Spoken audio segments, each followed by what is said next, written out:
আমার নাম এরিক। আমার বাবা একজন কৃষক ছিলেন, আর উনি ছোটবেলা থেকেই ওনার বাবা অর্থাৎ আমার দাদুর কাছ থেকে কবিরাজি দীক্ষায় দীক্ষিত হয়েছিলেন। আমার দাদু ও আমার বাবা এলাকার অনেক নামী ব্যক্তি ছিলেন।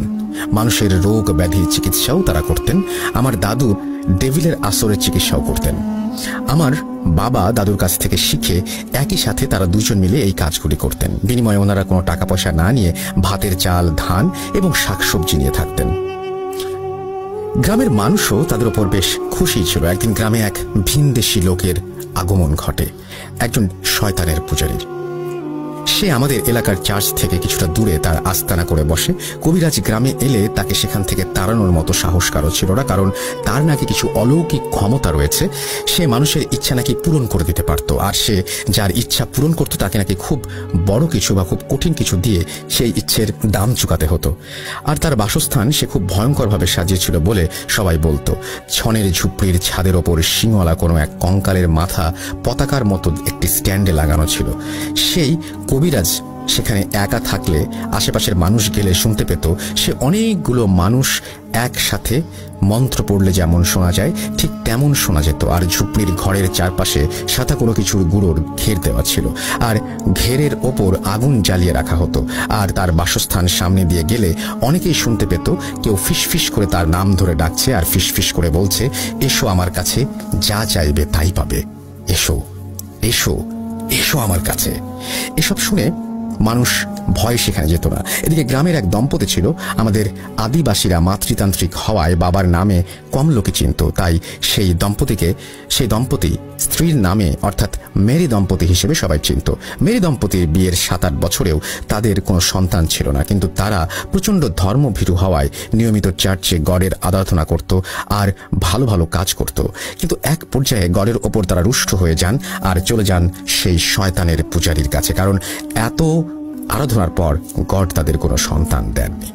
কিন্তু তারা জানতেন না যে গডের ওপর আস্থা হারিয়ে তারা শুধু নিজেদের বিপদই না, পুরো গ্রামের জন্য বিপদ ডেকে এনেছেন। তারা সেই শয়তানের পূজারীর কাছে একটি বাচ্চার জন্য আকুল আবেদন করতে থাকে, আর সেই কবিরাজ তাদের সাহায্য করবে বলে জানায়।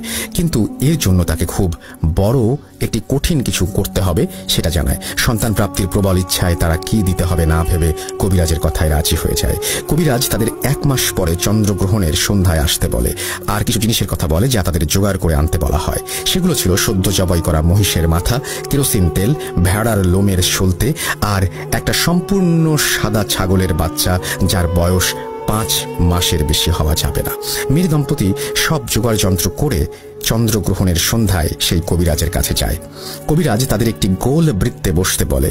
তারা বৃত্তে বসার পরে কবিরাজ সেই মহিষের মাথা কেরোসিন তেলে ডুবিয়ে রাখে, আর কিছুক্ষণ পর সেটি তুলে বৃত্তের মাঝে ভেড়ার লোমের সলতে দিয়ে মুড়িয়ে সেখানে আগুন ধরিয়ে দেয়।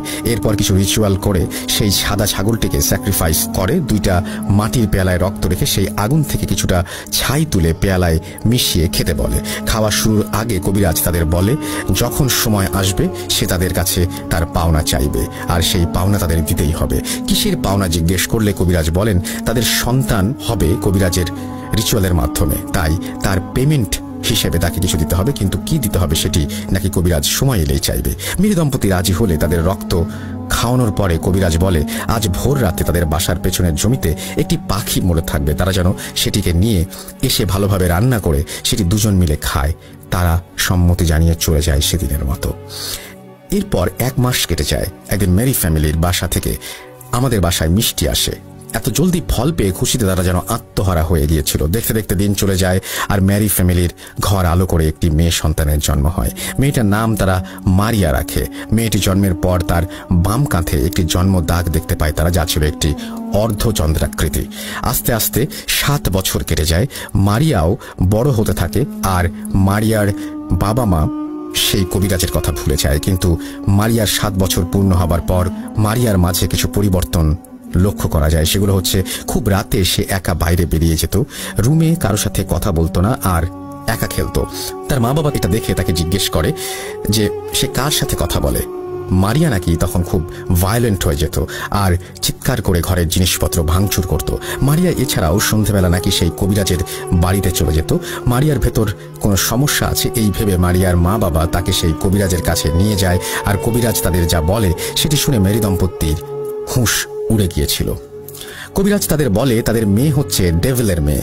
মেয়ের কাঁধে যে বার্থ মার্ক ছিল সেটি নাকি ডেভিলের মার্ক, আর সে নাকি ডেভিলের বংশধর। কবিরাজ তাদের আরও জানায় সে বহু সাধনা করে ঈশ্বরের ভক্ত কোনো দম্পতি খুঁজছিল যারা ঈশ্বরকে ত্যাগ করে শয়তানের সান্নিধ্যে আসবে, আর তাদের সাথে রিচুয়াল করে সেই কবিরাজ একটি ডেভিলের বংশধর বানাবে আর তাকে দিয়ে সে কাজ করাবে। কবিরাজ এরপর তাকে বলে যে মারিয়ার বয়স 15 বছর হলে ম্যারি দম্পতি যেন মারিয়াকে তার কাছে নিয়ে যায়। 15 বছর সন্তান প্রাপ্তির আনন্দ দান করায় এটাই ছিল নাকি কবিরাজের পেমেন্ট। এই কথা শুনে মেরি দম্পতি প্রচণ্ড রেগে যায় আর সেই কবিরাজকে গ্রাম থেকে বের করে দেওয়ার হুমকি দেয়, আর তারা এও জানায় মারিয়াকে তারা কবিরাজের কাছে কিছুতেই দিয়ে আসবে না। কবিরাজ এই কথা শুনে রেগে যায় আর তাদের বংশ শেষ করে দেবে বলে হুমকি দেয়। কথা কাটাকাটির এক পর্যায়ে মেরি দম্পতি সেখান থেকে চলে আসেন আর ঈশ্বর বিমুখিতার জন্য চার্চে এসে মাফ চায় আর চার্চের ফাদারের কাছে কনফেস করে তাদের পাপের কথা। চার্চের ফাদার সব শুনে আরও কয়েকজন ফাদারের সাথে পরামর্শ করেন, যাদের মধ্যে আমার দাদুও ছিলেন। তারা মারিয়াকে দেখবে আর সেই শয়তানের ছায়াতল থেকে তাকে বাঁচাবে বলে ঠিক করে। যত যাই হোক, সে তো মানুষের সন্তান, মানুষেরই জীবন তার ভেতর। শয়তানের কাছ থেকে গডের চাইল্ডকে তারা রক্ষা করতে নিজেদের সমস্ত অভিজ্ঞতা ঢেলে দিতে প্রস্তুত হয়ে যায়। অবশেষে 2 দিন পর আমার দাদু আমার বাবা মেরি দম্পতির বাসায় যান মারিয়ার কন্ডিশন বুঝতে। আমার বাবা আর দাদু ফিরে এসে সেই বাসার কথা আলাপ করছিলেন, আর আমি তখন ওনাদের কথা শুনি। ওনাদের বর্ণনা মতে মারিয়াদের বাসা ছিল মাটির তৈরি, ভেতরে 3টা ঘর, একটা মেরি দম্পতির ঘর, একটি মারিয়ার ঘর আর একটি মারিয়ার প্রয়াত দাদা দাদির ঘর। সেখানে সামনে ছিল গোয়াল ঘর আর উঠোন এবং রান্নাঘর। মারিয়ার বাসায় ঈশ্বরের আরাধনার কোনো জিনিস ছিল না। সন্ধ্যা হবার ফলে ঘরের ভেতরে কুপিবাতি জ্বলছিল আর তার আলোতে পরিবেশটা যেন কেমন থমথমে আর ভয়ঙ্কর লাগছিল। বাসায় গডের কোনো বই আর কিছু জিনিস নেই কেন জিজ্ঞেস করলে মেরি দম্পতি মাথা নিচু করে থাকে, কিছু বলতে পারে না। তারা মারিয়ার মা বাবার সাথে কথা বলে সবকিছু আরও একবার শুনে মারিয়ার রুমে ওকে দেখতে যাবে বলে জানায়। মারিয়ার ঘরের কুপিবাতিটা খুব মিটমিট করে জ্বলছিল, কিন্তু মারিয়াকে ভালোভাবে দেখা যাচ্ছিল না। মারিয়া তাদের দেখে এমন কর্কশ একটা হাসি দেয় যা শুনে উপস্থিত সবার নাকি বুকের রক্ত পানি হয়ে গিয়েছিল। তারা মারিয়ার সাথে কথা বলতে গেলে মারিয়া ভয়েস শুনে তারা অবাক হয়ে যায়। মারিয়া বলছিল তাদের সেখান থেকে চলে যেতে, কিন্তু আমার দাদু তার গায়ে পবিত্র পানি ছিটাতেই নাকি আমার দাদুর ওপর ঝাঁপিয়ে পড়ে সে বলে, তোকেরা সাবধান করেছিলাম, আসিস না, কেন আসছিস? এবার তোরা সবাই মরবি। এই বলে মারিয়া নিজের মাঝে ফিরে আসে আর আমার দাদুর কথা শুনে ওনাকে চিনতে পেরে তাকে জিজ্ঞেস করে তারা এখানে কেন। আমার দাদু নাকি শুধু হেসে বলেছিলেন, তোমাদের জন্য প্রে করতে এসেছিলাম মা। এই বলে আমার দাদু আর বাকি সবাই চলে আসেন। রাস্তায় আসতে আসতে আমার দাদু ভাবছিলেন যে তাকে কখন সাবধান করলো ডেভিল। ভাবতে ভাবতে আমার দাদুর গতরাতে দেখা স্বপ্নের কথা মনে পড়ে যায়। উনি স্বপ্ন দেখেছিলেন যে কোন একটা কালো অবয়ব, যার মাথা হচ্ছে মহিষের মতো আর শরীরটা ছাগলের মতো, সেই অবয়ব তাকে শুধু একটা কথাই বলছে, সেটি হচ্ছে ডেথ। দাদু তখন এই স্বপ্নের অর্থ কি না জানায় স্বপ্নটাকে আমলে নেননি। এরপর উনি চার্চের ফাদারদের সাথে কথা বলেন আর জানতে চান এই অবয়ব আর ডেথের অর্থ কি। চার্চের ফাদার কিছু বই ঘেটে বলে দিলেন যে এর অর্থ হচ্ছে, সাবধান করছি, আমার সামনে এসো না, যদি আসো তাহলে মরবে। ডেভিল নাকি নিজের মতো করে সাবধান করছিল। এদিকে মারিয়ার অবস্থা আর স্বপ্নের অর্থ 2 × 2 = 4 মিলে গেলে ওনারা বুঝতে পারেন যে মারিয়া কোনো ডিমনের মাধ্যমে পজেসড। এর মাঝে কিছুদিন পর গ্রামের মানুষ মারিয়ার কথা শুনে সেই কবিরাজকে সবাই মিলে গ্রাম থেকে তাড়িয়ে দেন। কিছুদিন মারিয়ার অবস্থার অবনতি হলে অবশেষে আমার দাদু, চার্চের ফাদার, আমার বাবা আর 2 জন সহযোগী মিলে মারিয়ার এক্সোরসিজম করবে বলে ঠিক করে। কিন্তু এত ছোট বাচ্চার এক্সোরসিজম পারফর্ম করা ক্ষতিকর, মানে বাচ্চার মৃত্যু ঝুঁকি আছে ভেবে তারা, যেহেতু মারিয়ার বয়স 15 বছর হয়নি, সেহেতু সেই ডেভিল সম্পূর্ণরূপে আত্মপ্রকাশ করেনি বিধায় এক্সোরসিজমের পরিকল্পনা বাদ দিয়ে মারিয়াকে চার্চে এনে 8 বছর লালন পালন করার প্রস্তাব দেওয়া হয় মেরি দম্পতিকে। মেরি দম্পতি রাজি হলে চার্চের একটি ঘরে মারিয়াকে থাকার ব্যবস্থা করে দেওয়া হয়। ঈশ্বরের ঘরে থাকার ফলে মারিয়ার ভেতর এই 8 বছর তেমন কোনো সমস্যা না দেখা গেলেও যেদিন মারিয়ার বয়স 15 বছর হয়েছিল সেদিন সকালে দেখা যায় মারিয়া চার্চের প্রেয়ার রুমের সামনে পড়ে আছে আর তার দুই পায়ের মাঝে সরু একটা বাঁশের কঞ্চি রাখা আর মুখ দিয়ে গেঁজা বের হচ্ছে। মারিয়াকে সুস্থ করতে আমার দাদু কাজে লেগে যান। উনি চিকিৎসার পাশাপাশি কবিরাজি করতেন। চিকিৎসা ছিল তার মূল কাজ। এদিকে মারিয়ার বয়স 15 বছর হবার দিন সেই কবিরাজ কোথা থেকে যেন মেয়ে দম্পতির বাসায় ফিরে আসে আর মারিয়াকে সে চাইতে থাকে। গ্রামের মানুষ জড়ো হয়ে কবিরাজকে বাধা দিবে, এমন সময় মারিয়া কোথা থেকে যেন চলে আসে সেই কবিরাজের সামনে। আর মারিয়ার চেহারা আর ওর গলার আওয়াজ একেবারে পাল্টে গিয়েছিল সেই সময়। মারিয়াকে দিতে অস্বীকৃতি জানানোর অপরাধে মারিয়া শুরুতে নিজের বাবা মার সামনে দাঁড়িয়ে দুই হাত দিয়ে চড়ে ওর বাবার মাথায় চড় দিয়ে ফেলে দেয়। মারিয়ার বাবার কান আর নাক দিয়ে প্রচন্ড রক্ত বের হচ্ছিল, আর তা দেখে মারিয়ার মা অজ্ঞান হয়ে যান। এদিকে গ্রামবাসী ক্ষুব্ধ হয়ে কবিরাজকে গণপিটুনি দিতে গেলে কবিরাজ কোনোভাবে পালিয়ে বেঁচে যায়। কিছুদিন পর চার্চের ফাদার এসে মারিয়াকে কয়েকজনের সাহায্যে রুমে নিয়ে গিয়ে বেঁধে ফেলে আর আমার দাদুকে বাসায় ডাকতে আসেন। এদিকে আমার দাদুর অবস্থা ছিল অনেকটা খারাপ। মারিয়ার চিকিৎসা করার সময় আমার দাদু অজ্ঞান হয়ে গিয়েছিল, কিন্তু কেন সেটি আমি কখনো তার কাছ থেকে শুনিনি বা আমার দাদু আমার কাছে কোনোদিন সেটা বলেনি। এরপর আমার বাবা, আমার দাদু আর চার্চের ফাদার মিলে শুরু করতে চান মারিয়ার এক্সরসিজম। মারিয়াকে তার ঘরে 4-5 জন পুরুষ মিলে ধরে রেখেছিল, কিন্তু কিছুতেই তাকে কন্ট্রোল করা যাচ্ছিল না। অবশেষে আমার দাদু আর ফাদার মিলে বিছানার চারপাশে ঘের দিয়ে সেই ঘেরের ভেতর একটু শাবল মাটিতে পুঁতে দেন আর মারিয়া একেবারে চুপ হয়ে যায়। আমার দাদু বলেছিলেন এভাবে নাকি কোনো শয়তানকে বশ করা যায়। তখন মারিয়াকে জিজ্ঞেস করা হয় সে কেন মারিয়াকে ধরেছে। এই কথা শুনে মারিয়া কথা বলতে শুরু করে।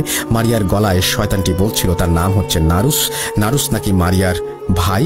এই কথা শুনে উপস্থিত সবাই অবাক হয়ে যায় আর এর মানে জিজ্ঞাসা করে। মারিয়া বলতে থাকে কবিরাজের দেয়া রক্ত আর জমিতে পড়ে থাকা পাখির মাংস খেয়ে তারা নাকি নারুসকে আহ্বান করে, কিন্তু ততদিনে মেয়ে দম্পতি অলরেডি নাকি প্রেগনেন্ট ছিল মারিয়ার সাথে, তাই নারুস নাকি জন্ম নিতে পারেনি, কিন্তু যমজ হিসেবে মারিয়ার সাথে একই শরীরে বসবাস করতে শুরু করে। এই কথা শুনে সবাই ভয় পেয়ে যায় আর আমার দাদু বাইবেল হাতে ভার্স পড়া শুরু করেন।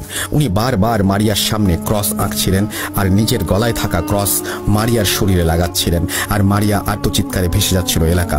হঠাৎ প্রবল বৃষ্টি শুরু হয় আর ঘরের কুপিবাতি বাতাসের ঝটকায় নিভিনিভু হয়ে পড়ে।